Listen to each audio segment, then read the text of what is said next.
The Day the Sun Remembered Her by Alex Wynne Ashwood. The first light climbs the lip of the eastern cliffs and pours itself across Akhetaten as if the city were a broad shallow bowl and the sun a ladle tilted just for her. Nefertiti opens her eyes before the final star relinquishes its duty. Of course the sun rises for her. Why else would it arrive with such flattering angles, warming the plaster reliefs on her bedroom walls precisely where her cheek will turn, laying a gold ribbon on the polished floor that finds her bare toes? Vanity is a form of accuracy. She accepts the compliment like a queen accepts tribute, with a cool nod and a private smile. Ta-Miu, the cat, stretches along the linen at her side and pretends she's been guarding the horizon all night. Nefertiti scratches a white patch beneath the whisker bed. The cat purrs in the exact tone of a harp string plucked by a discreet musician in the next room. Very good, the queen thinks. The sun rises for me, and for you as well, small priestess of naps. The bed itself is a miracle of carpenter's honesty, cedar legs like gazelle shins, lashings invisible beneath their skill, a netted lattice that breathes. On the walls, painted bouquets of blue lotus and mandrake. On the ceiling, a procession of swallows whose wings angle toward the open shutters where servants now lift woven blinds, letting in river air cool enough to feel like flattery on the skin. Incense licks the room with a polite sweetness. In the corner, a cone of fragrant unguent, moringa and myrrh melts upon a stand to soften the day before it touches her. Water is poured over her hands from a spouted jar, the stream clear and thin as a line ruled by a careful scribe. She rises, and linen whispers over linen. The first garment is as simple as light, a fine white sheath that drinks the dawn and gives it back as a quiet glow. Then the precise games of adornment: bracelets of hammered electrum, a collar crusted with faience petals and inlaid stones, anklets that sound like the faintest laughter when she walks. Her wig is braided to an argument-ending shine, a geometry of order that always pleases her. She sets a blue diadem over it as a deliberate stroke of sky. She sits before a mirror of polished copper that admits it loves her. Coal, fine as the sand of a well-behaved desert, darkens her lids into crescents sharp enough to cut a lazy thought. A smear of malachite where the light will kiss, a breath of red ochre lifting the mouth into the suggestion of a secret. The mirror says, "Sovereign," and she nods, amused. Beauty is a responsibility, and she is conscientious. Breakfast arrives like an offering, discs of warm barley bread still wearing the imprint of the baking mat, a bowl of dates with skins wrinkled like small wise faces, sliced cucumbers shining with a timid dew, figs unfastened from themselves, honey so fragrant it nearly tells a story. There is also river fish for Ta-Miu, who has suddenly remembered hunger, and a cup of thin beer for the queen, because Aten, lord of radiance and appetite, has decreed mornings need gentleness. She breaks a fig and thinks of the city pulsing beyond the palace walls, of workers hallooing stone along sledges, of scribes already sharpening the day into lines. The world begins because she allows it to, she tells herself, and because someone sensible has planned the granary inventories. On the balcony the east unfurls its theatre, the cliffs drawn close as a curtain's hem, the river a band of beaten metal beneath the first bold rays, the city of Akhetaten waking like a cat stretching in segments. Colonnades painted ochre and red, their capitals flowering into papyrus and palm, hold the weight of the open sky in deliberate squares. Altars wait in the forecourts of the Aten temples, shallow stone tables for the daily choreography of loaves and roasts, fruits and jars. Talatat blocks, those small, manageable slices of sandstone, climb into walls at a rhythm she can feel in her calves. No one has built like this before, and she loves it, this honest, sun-drunk architecture that refuses shadows as a matter of policy. From here she can see the window of appearances, the royal balcony that throws her image across the forecourt like a gift. It is not yet the hour for the window, but it pleases her simply to remember that a city can assemble to witness the way her collar holds the light. Vanity, yes. Nationcraft, also yes. People are loyal to the granary and to the gleam. Servants bring the day's tablets and rolls. The first is a harvest report from the western fields, barley tall as gossip and better behaved, geese domesticated into plump philosophies, a warning about a cunning fox. The second is a complaint, A ferry master swears a potter shorted him on beer in exchange for passage. The potter swears the ferry leaked theology and beer alike. There are the eternal petitions, sandals for the work crew at the northern quarry, more shade reed mats for the kill apprentices, oil for the healers. She reads quickly, an eyebrow occasionally sovereign. On the third tablet a scribe has written her titles with a heavy hand, spilling piety like beer at a wedding. She would like to erase 2 of them. Queen is enough, wife of the horizon is poetic, ornament of ornaments is a bit much before the second cup of beer. She sets the tablet aside with mercy and instructions, sandals, yes, shade mats, double, oil, increased and tallied, the ferry master and potter to settle their quarrel with a public handshake and a shared jar, witnessed by a bored but honest medjay. The audience hall is a ship of columns, each painted into the memory of a marsh, with lily buds swelling toward a roof of painted wood where swallows are forever caught mid-flight. The floor is smooth as the surface of a thought you've polished too often. Officials arrange themselves in an order that suggests mathematics has met human nature and come to an understanding. Nefertiti walks the central axis, Ta-Miu padding the shadow of her hem like a punctuation mark the god's favor.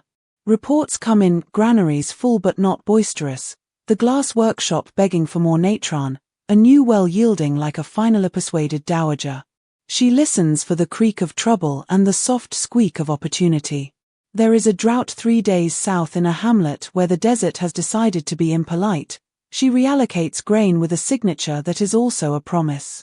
There is a shipment of lapis delayed at the delta. She orders a polite letter with an impolite footnote. Someone suggests cutting rations to the temple singers because the sun will rise without them. She smiles politely and files the notion under treason against beauty. The Aten will have his hymns, the people will have their bread, she will have the satisfaction of being right all the time. By mid-morning the workshops breathe heat and invention. In the jeweller's court, wire glints like plotted laughter, small pliers coax gold into obedient loops for earrings shaped like lotus sockets. She runs a fingertip over an unfinished pectoral, hawks rising toward a sun disk as red as a fresh pomegranate secret, and imagines it lying on a chest that knows it has become a horizon. At the faience kilns, powders the color of stubborn seas cling to wet clay beads. When fired they will turn into the color every poet reaches for and no one quite owns. She instructs the master to save the finest glaze for the amulets the workers where beauty belongs in the streets as much as in the palace. He bows, startled into joy. Of course you hadn't thought of that, she thinks fondly. That is why I had to. Glass rods lean like reeds against a wall. A young artisan twirls a thread of blue around a core of sand, forming a bead that will one day sit at the throat of a woman who decides an argument by laughing. Nefertiti loves the thought of these unseen throats, these future arguments. She loves the notion that the city is a single necklace and she the thread that keeps the beads from sulking apart. In the kitchens there is theology of another sort. Copper pans hold the day's persuasion, duck rubbed with coriander and cumin, lentils agreeing with onions, small cakes scented with fenugreek and honey. Bread bakes in tall jars, the loaves rising like solemn proclamations. A custodian presents a basket of new pomegranates. She taps one with a nail and hears the potential of seeds. She orders the duck to be roasted for the evening, the lentils for the workers at the south wall, and the cakes, with a warning to keep 2 aside for Ta-Miu, who intends to discover them anyway. The gardens host pools that remember the Nile but without the Nile's opinions. Papyrus leans like gossip, lotus opens like a woman who trusts her own timing. Sycamores cling to shade as if shade were a favorite nephew. She walks along channels where water murmurs its small mathematics, a quiet triumph of aqueduct and will. The gardeners have cut bricks of moist earth to build levees around the orange trees. The air wears a perfume made by sensible gods. She sits on a low bench and lets the hem of her linen taste the cool. Aten's open-air temple lies ahead like a truth that refuses a roof. Stone offering tables are laid out in careful rows, ready for the day's choreography. Priests move in white that glows as if self-lit. She steps into the court and lifts her arms in the old new way, palms up, fingers long as wishes. The sun seems to rest there a moment. It is ridiculous and correct. She is not naive. Offerings feed more than a god. Loaves become wages, roasted duck becomes loyalty, beer becomes a memory of peace that carries a city into the next hour. She watches the steam from the first hot bread climb its own small sky and thinks, yes, we feed the Aten, and the Aten is everyone with an appetite and a vote. At noon the heat enters the stones as if house hunting. She retreats to a loggia where carved screens break the light into polite fragments. A platter arrives, melon, cool as a well's last word, goat cheese sugared with thyme, a thin slice of salted fish pretending to have ambitions. She eats with the discipline of someone who knows she is watched even when she isn't. Ta-Miu sprawls in the pattern of a philosopher and dreams of roasted anything. Beyond the screens the city hums, a hive that has agreed to be golden. In the afternoon she takes the river, because nothing not touched by the Nile quite counts as real. The royal barge is a traveling argument for tasteful dominance, painted prow in the shape of a blossom, awnings that give shade without stealing the view, cushions that seduce the spine. Rowers move as if music were a muscle. On the banks, fields celebrate themselves in straight green sentences, shadoufs lift water like strong-armed punctuation. Children wave, women rinse cloth on stones that have never once complained, a herdsman gestures with a stick that has become a staff by being indispensable. She notes where the water pools too slowly, mosquitoes are just small politicians and need firm laws, and instructs her steward to send men to clear reeds and deepen channels. A farmer points to a broken weir, she wants it mended before sunset. The steward bows, she thinks, you will have it done because your queen remembers which villages your grandchildren will curse you from. Vanity keeps account books. The city from the water looks like a vow kept. Colonnaded palaces face the river with clean, confident lines.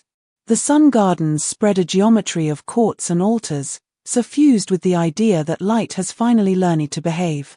The boundary stele carved into the encircling cliffs keep their stone testimonies. This city is new and therefore eternal. She admires the audacity. She is, herself, a boundary stele with pulse and opinions. Back through a service gate, away from the public staging, she visits the weaving house. The room shudders softly with looms, warp and weft converse with tiny rebellions, then agree to cloth. Women's hands shuttle threads the color of undisturbed mornings. A girl sings under her breath a melody learned from water and grief, and the cloth straightens, as if soothed. Nefertiti runs her palm along a finished bolt. Linen has a modesty she respects, the way it accepts a dye, the way it refuses to be more than itself. She orders lengths for the temple choir and lengths for the work crews, brightness for the hymns, sturdiness for the stones. Give them both, she thinks. Let them all remember what the city looks like when it says yes. Dusk leans a hip against the horizon. It is the hour for the window of appearances, the balcony from which she becomes everyone's idea of her. She stands in the archway receiving the last adjustments a perfectionist grants herself, a twist of the collar to drink a slow ray, a tilt of the chin that persuades the cheek to define its best argument. The crowd in the court is a single breathing animal, workers dusted with stone, women with children like garlands on their hips, soldiers carrying the day like an extra shield. When she steps into view, a sound rises not unlike the Nile when it chooses to be sentimental. She lifts her hands in blessing. Gifts are thrown from the balcony, gold rings that chime against helmets, tiny amulets shaped like the good ideas of the gods, linen strips for hair that needs a reason to celebrate.